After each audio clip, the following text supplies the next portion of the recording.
Namaskar, I am Professor Sanjay K. Bharadwaj, teaching in School of International Studies, Jawaharlal Nehru University. Today I am going to discuss with you India's neighborhood policy and India and South Asia. So let me start my presentation. While you are looking this map, you can see that the Indian subcontinent, that was earlier known as Bharatavarsha or Hindustan and Indian subcontinent, had been divided into three independent states in 1947 one, and you can say 1971 by creation of Bangladesh. But in South Asia, you can see moreover there are seven countries were part of SAARC initially, but now there are 8 countries of SAARC. But there are debates about is Afghanistan is also part of South Asia, or Myanmar is also part of South Asia. But the geostrategic calculations and equations and the other factors that earlier because of the American studies programs and because of the US policy towards South Asia, they did not give much attention that Afghanistan being part of South Asia.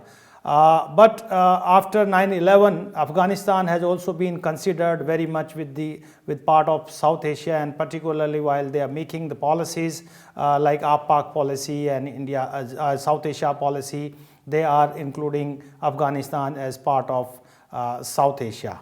While you will see that India's relations with the neighboring countries, there are 3 core fundamental factors that defines and designs, or you can say that determines the relations between the 2 states and between the South Asian states. One is, of course, is the religious factor that had partisaned India in 1947. And you know, there are rivalries between at least between India and Pakistan on number of issues. Then the second element, second factor is the cultural factors that somehow brings all the South Asian countries together. But there are also the countries, they are very conscious about their language, they are very conscious about their ethnic leanings, and they are very conscious about many other cultural aspects, and that also determines the relationship between India and other South Asian countries. The third very important factors that there are basically asymmetry in South Asian states on the basis of geography, or you can say military and economy, and there are asymmetry in size of the countries. So there are also small states, and India being a regional power, there are small state syndromes, or you can say it's a small state fear psychosis among the neighboring countries of South Asia, particularly while you are talking about Bangladesh, Nepal, Bhutan and Sri Lanka.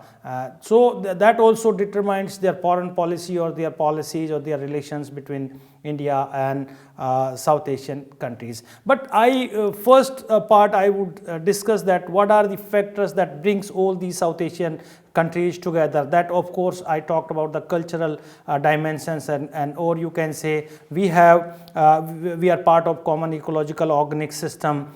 Though we are politically divided, we have common heritage of culture and traditions. We have shared history, historical legacies, or you can say we have civilizational affinities and ethnic commonalities among the South Asian states. That brings all the countries all together. We are having transnational cultural, social, religious, or you can say matrimonial alliances between the people of 2 countries and between among the people of the South Asian countries.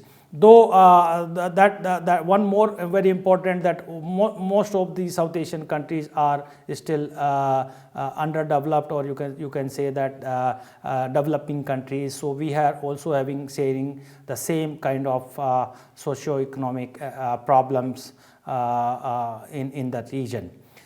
So there are a lot of scopes or for cooperation between these South Asian countries. But you will see that what are the factors that distance the neighbors from each other. particularly India and India's relations with Bangladesh, with Nepal, with Pakistan, with Sri Lanka, and of course the Bhutan and Maldives as well. As first factor, I have discussed about the asymmetry in real power of the regional states in the sense of size, economy and military. And being the Indo-centric region, you can see the map also that India, this is Indo-centric region, and being there is asymmetry in the real power of or size or military, that the smaller states of South Asia, they have an apologetic behavior, that we are comparatively smaller and India is a regional power or is a hegemon, and sometimes they have a complaining attitude towards the towards India. So keeping this apologetic behavior into their mind, they try to explore different opportunities, bringing the extra regional powers into a region or allying with the extra regional powers. I would discuss in detail that how it impacts the bilateral relations and relations among South Asian countries. But you will see this apologetic behavior also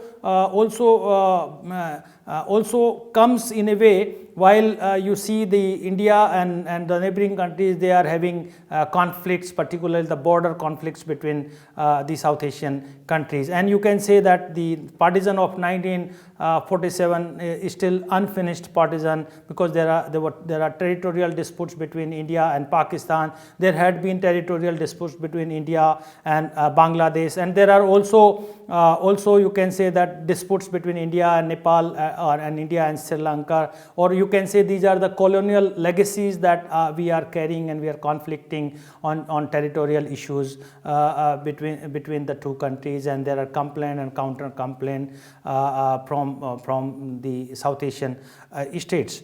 So you can see that to this what it actually creates, it creates mistrust and differentiating threat perceptions among the South Asian countries. The entire nuclear program, you can say that India considered China as a potential a threat, where Pakistan, they considered India as a threat, and India had gone for nuclear program, Pakistan had gone for nuclear programs. That kind of differentiating threat perceptions had created mistrust among the South Asian countries. And what the other smaller South Asian countries, they adopted a balance of power approach, or you can say balance of threat approach to counterbalance India in the region, or balance India in the region. And for that they had been doing military alliances, treaties with extra regional powers. You can see from the 1950s while Pakistan has signed Kyoto and Sento, and then you can see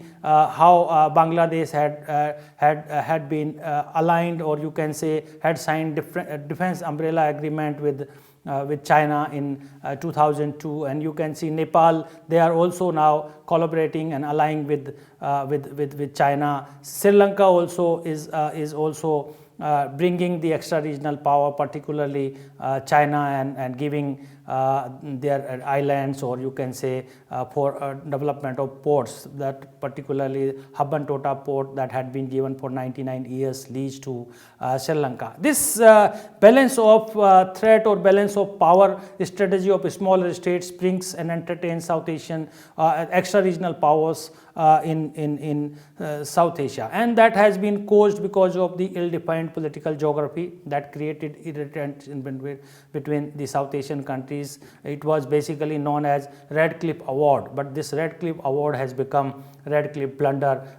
Time and again conflicts had been. We had fought 4 wars with Pakistan, 1948, 1965, 1971 and 1999, that the Kargil low intensity war had taken place. So you can see there had also been conflict between India and Sri Lanka, India and Bangladesh, India and Nepal on different border issues. And what is happening, keeping this entire factors and issues between the South Asian countries, there are other issues are also linked, particularly the issue of water. Or water conflicts between the lower riparians and upper riparians had also become a source of conflict among the South Asian countries. I said this, we are part of common ecological organic system, and we share mountain, we share rivers, we share other natural resources with each other. But that sometimes while you talk and you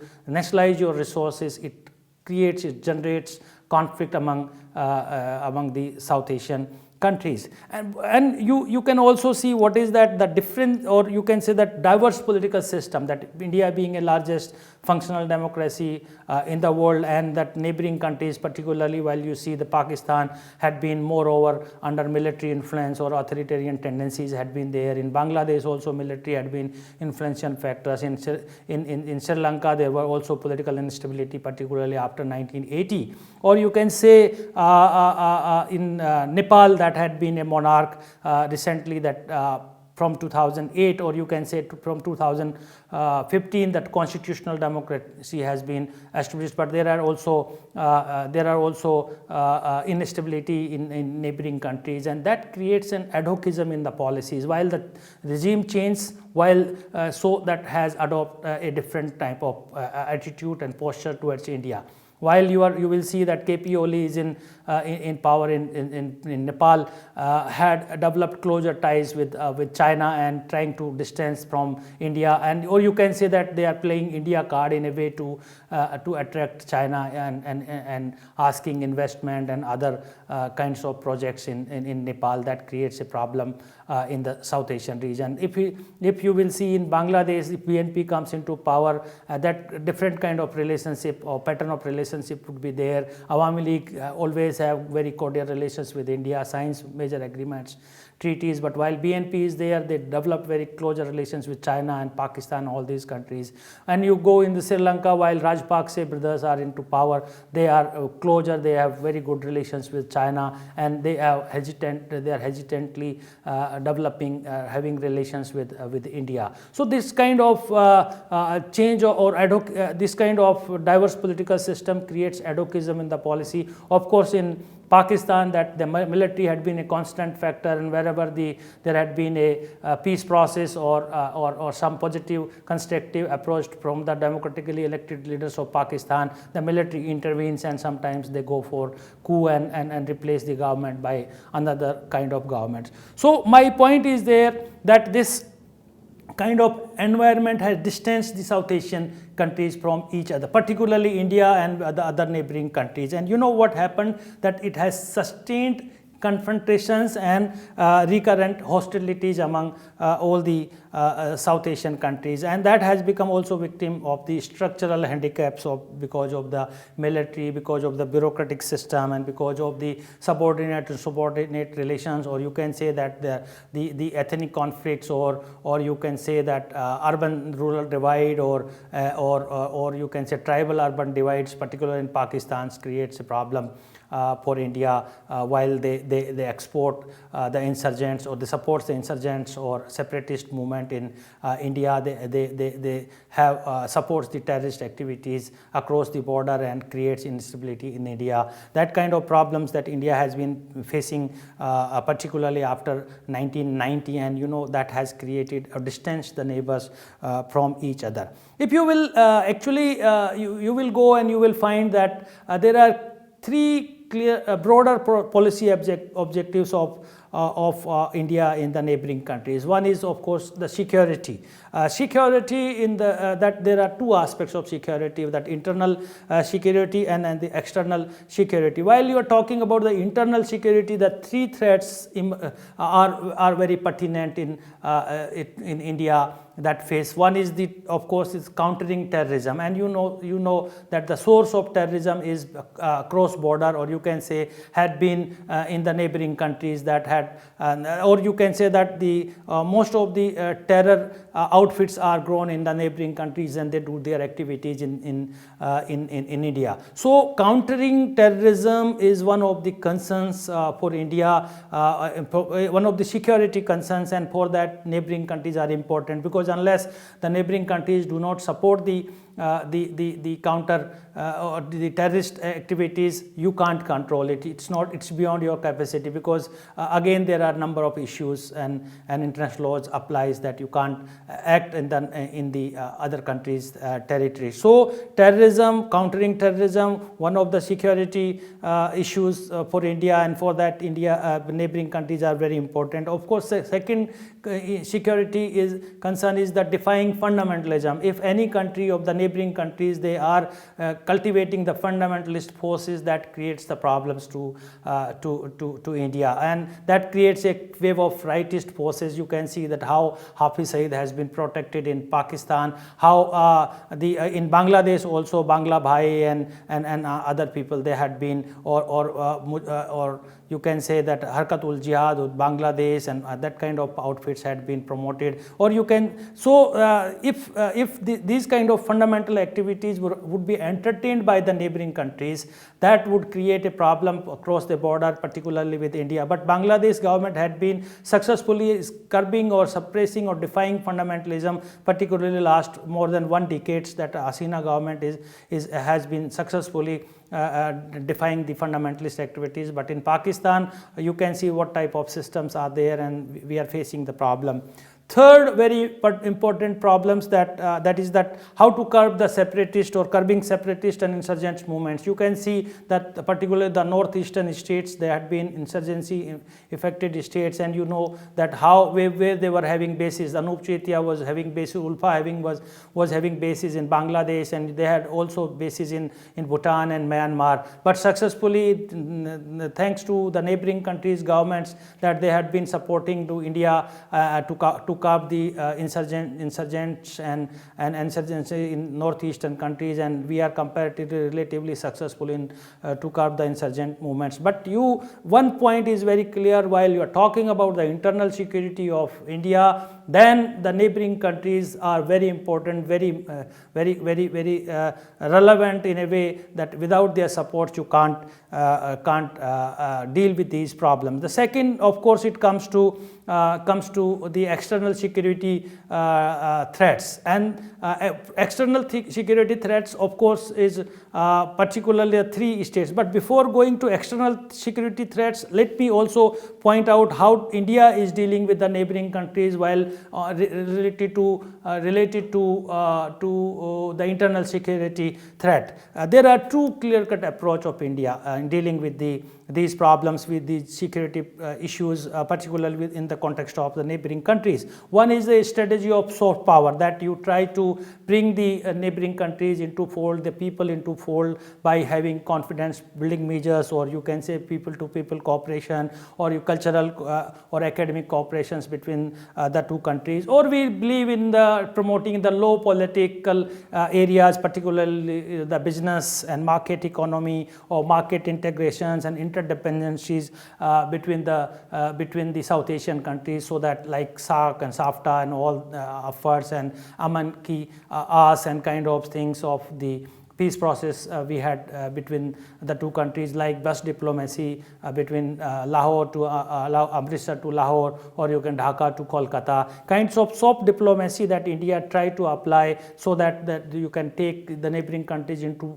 its fold, so that you will not have you can easily get the support to fight against the terrorism or curb the insurgency and defy the fundamentalism in neighboring countries. If it doesn't help sometimes, and it did not help, then India also use as or work as a hard power. In fact, that particularly you can see in the last 1 decade that we have seen that India had adopted 2 strategies as hard power to deal with the terrorist problems or problem of or countering the terrorism in this region. First is that deterrence by punishment, that if you will not cooperate with us, and you will export, and you will have cross-border terrorism activities, and will support the terrorist activities, what we will punish you, we will deter this terrorist activities by punishment. And that what we have done, we have seen that the surgical strikes had been taken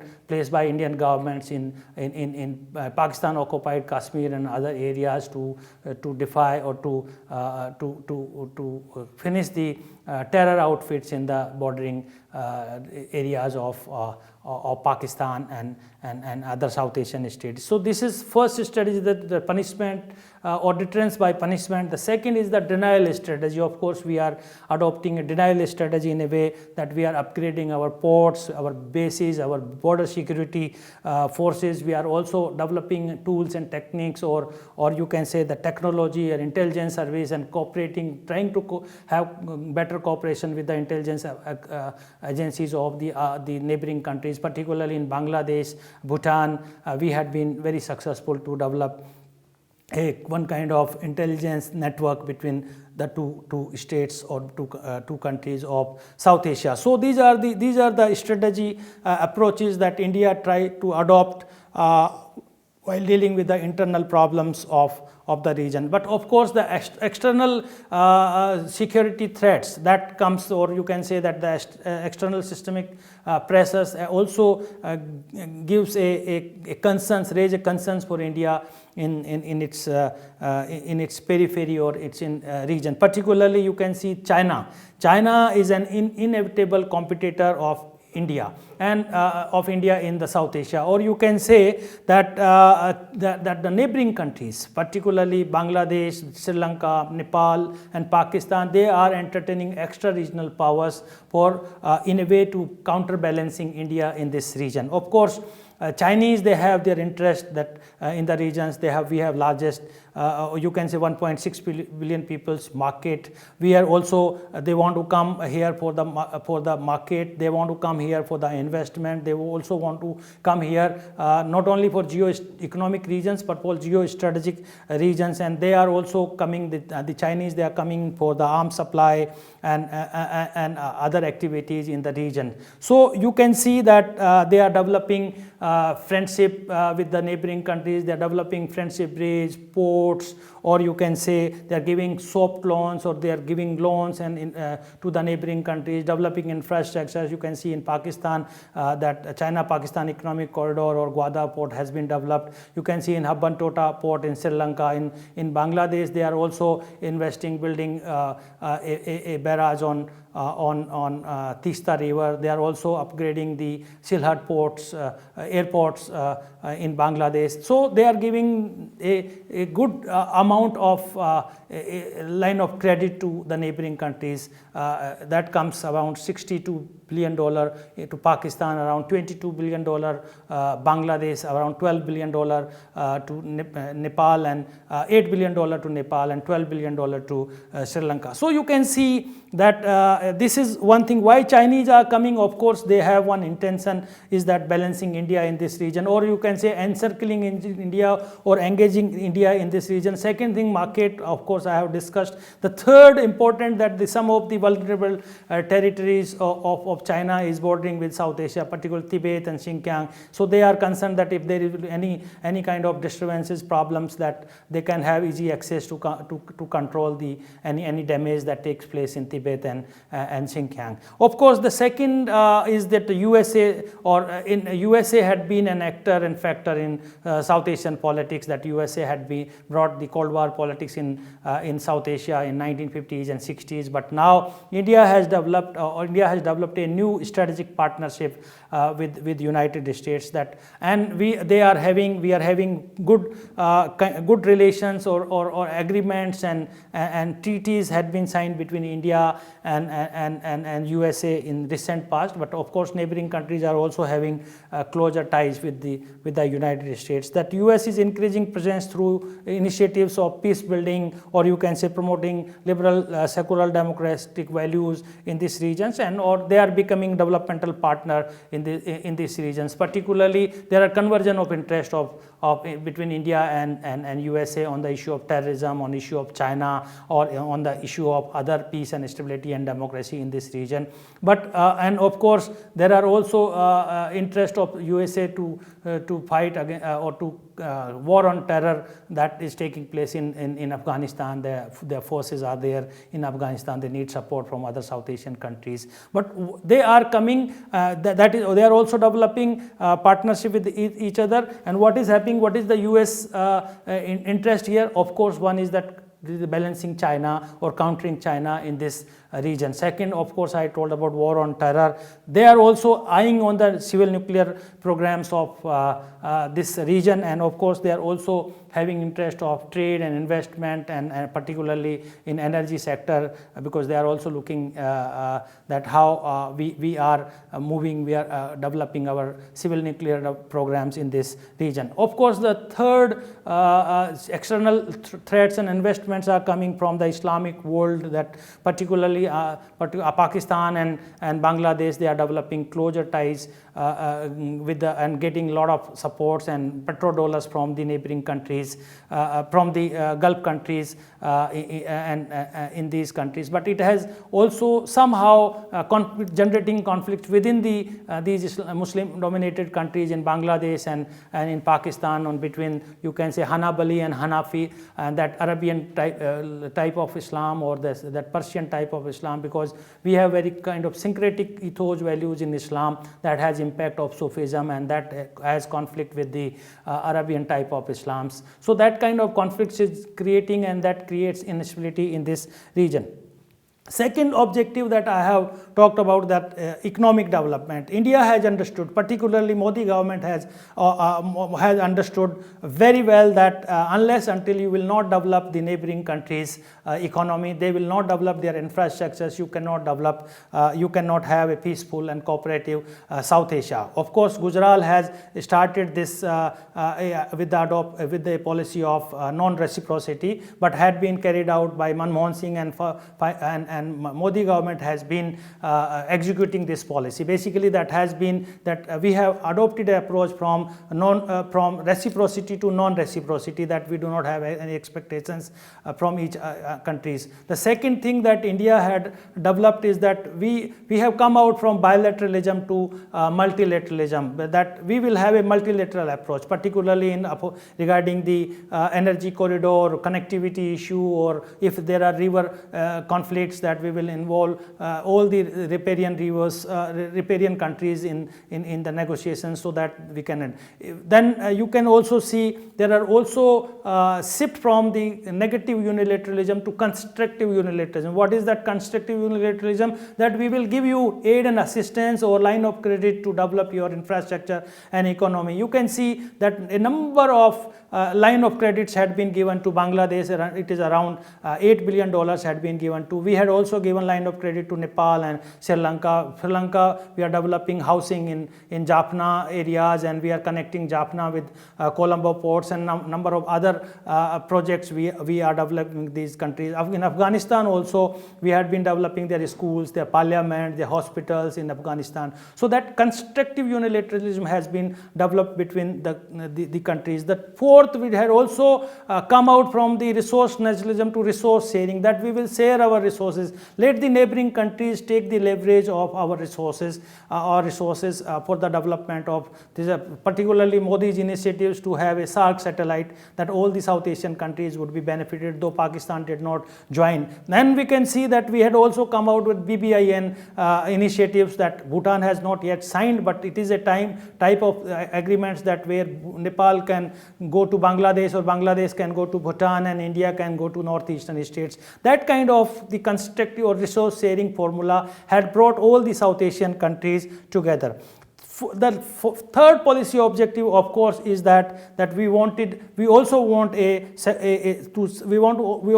support the secular or democratic values in the neighboring countries, or we are basically cultivating the liberal racialist forces in the neighborhood, so that they can there could be a democratic forces, there could be that democracy could be institutionalized in these countries, and that India and India with as largest democracy can also have in the neighboring countries democratic regimes, and that democratic regimes can perform in better way.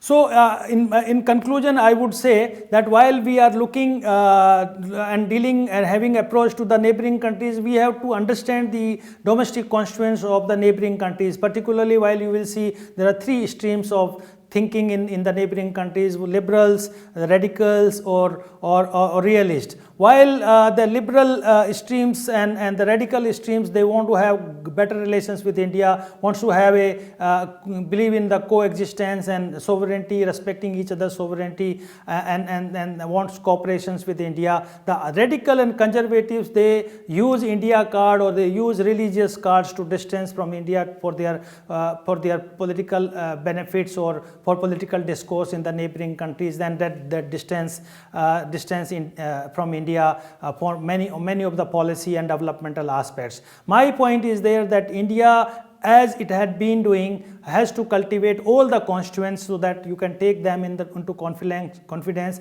and if there is change of guards in the neighboring countries, that Indian policy or India or neighboring countries relations should not affect. So that kind of approach would bring a sustainable growth in the regions. And what actually that Modi approach is that we will bring all the neighboring countries into the developmental boat so that we can develop, prosper all together. And as he has invited all the heads of the states that we should come together, we should develop South Asia region or this subcontinent in a constructive way, and we should not entertain the extra regional powers to do the politics in this region. Then we can think about peace and harmony in South Asia for a better future. Thank you very much.